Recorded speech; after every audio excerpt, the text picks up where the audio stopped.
Do you want to know how will it look like for your investment also here in Zadia? Well, this is for you.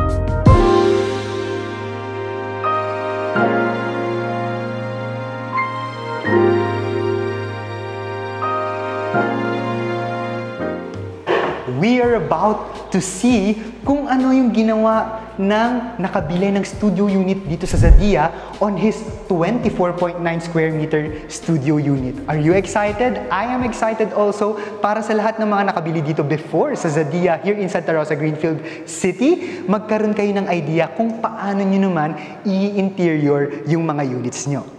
Welcome to this unit, guys. So again, this is a 24.9 square meter studio condominium unit only here in Zadia, Greenfield City. So as we enter this unit, on my left, maybe on your right while you're watching this video, is our kitchen area. So sa deliverable unit, wala siyang masyadong binago. Actually, this one, no, yung kitchen and then yung cabinet dito, ito na talaga yung i-deliver sa inyo ng Zadia. Ang dinagdag niya is yung overhead cabinets, and nakita nyo, pinantay niya lang, no? So, kung ano yung theme, parang the same lang, all white lang din. And then on our right, of course, wala pa siyang masyadong binago dito sa restroom niya. Ito rin kasi yung pinaka-deliverable unit ng Zadia. So, you have your regular sink, you have your toilet and bath, and then you have your shower head. Ang dinagdag niya lang here is yung heater and then the small mirror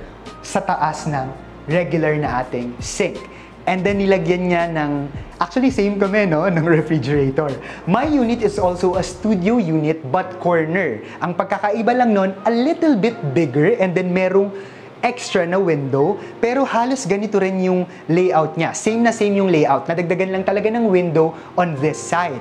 Pero siya, nilagay niya yung TV niya here, and then if makikita nyo, nagkaroon ng backdrop na light here, no, parang magkadagdag ng accent, and it feels like naging hotel yung style, yung feels, naging elegant siya, no? At na-appreciate ko din kasi I am always thinking that if you have a studio unit, your television should always be mounted para mas magkaroon ng space for other things, no? Or mas maging space saving. Pero here, I think it's still space saving. I think that it feels like the television is also mounted pa din kasi hindi naman nasayang yung space kasi cabinet pa rin to, marami ka pa rin malalagay. Now, this is the highlight of this studio unit. So, I think na nakakita na kayo sa ibang mga units, not here in Zadia, pero first time kong na-incorporate niya yung ganitong layout or pag-design. So, sa ilalim, nandito yung sofa niya, no? Which is katapat ng television. So, parang ito, living area niya. But then again, since this is only a studio unit, and then itong taas na naging parang bedroom niya, no? Single bed lang siya. So, you don't need to worry. Kasi if you're 2 to 3 packs, yung sofa niya, pwedeng maging ganito, no? Bed. So, ito yung dapat nating i-incorporate kapag nag-design tayo ng mga condo units natin. Most especially if it's just a studio unit, we have to think of, alam niyo yon, parang more than one yung magiging use ng furniture or fixtures natin para mas ma-utilize talaga natin yung space natin. So, balik ko lang siya para mas ma-appreciate niyo. And then, this one, this is just a sticker, pero tignan niyo yung naging accent niya or naging feels niya, no? So, it feels like it's a marble. So, ang galing ng lagay niya. And then, ito yung hagdan, no? Papunta dun sa bedroom sa taas. So, space saving pa rin. And then, talagang mayu-utilize natin lahat, no? Hindi dapat masayang. So, ito, you can put your clothes here, any things, no, na kailangan yung ilagay. And then, katabi nitong, of course, floor to ceiling natin na sliding door, nandito naman yung cabinet natin. So you have your cabinets here, pwede mong ihang, no, yung mga panlakad mo, and then you have your dining table here. So, and of course, hindi ka naman problema sa salamin kasi meron kang ganito kalaki na salamin, and nakakadagdag siya na parang yung feeling na malaki yung unit mo. So yun yung nagiging illusion kapag meron kang parang nakamount na mirror, just like this. And punta tayo saglit, no, dito sa parang naging loft style, no, na higaan niya. So nandito ako ngayon. So fit naman ako, right? I think kasyang-kasya, no? Kahit dalawa kayo dito. Ayan, kasyang-kasya siya here. Meron ding outlet here so you can charge your phone. And then hindi naman masyadong nakakasilaw yung light kasi medyo yung color, no, na yellow, medyo relaxing siya, no? Hindi siya ganun na nakakasilaw kapag nakahiga ka dito or kapag naka-open yung light here. And then this is perfect for actually dahil nandito yung UST that is 40 hectares, no, twice the size of UST Manila. I believe that this unit is perfect for students. I really do believe that. Napaka-perfect, may study area siya, and then ang cozy sa taas, and then if the student, if you wanna relax, no, ang ganda ng TV mo, ang laki-laki ng size, and then spacious pa rin siya. Kasi talagang pinag-isipan nila na maging malaki, walang masyadong technically things na nasa gitna lang. So if you could see yung pinaka-gitna niya, parang open siya and nakakalaki talaga ng feeling. And then if you are also looking for a renter na expat, na Japanese expat, napakalinis, ang tidy, and perfect din to para sa kanila.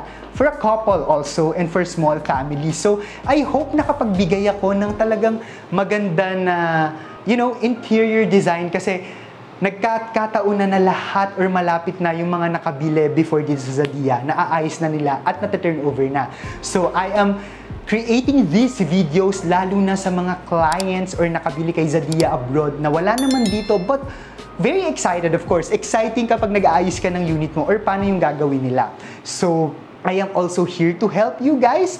And yeah, I hope mas nakapagbigay ako ng idea, and as time passes by, lalo na kapag mas marami na tayong mga clients, no, na na-turn over dito, magko-cover pa tayo, not just studio units but also combined units para mas magkaroon kayo ng idea kung nakabili na kayo or bibili pa lang kayo dito sa Zadia. Of course, we're on the 18th floor, so we expect this beautiful view.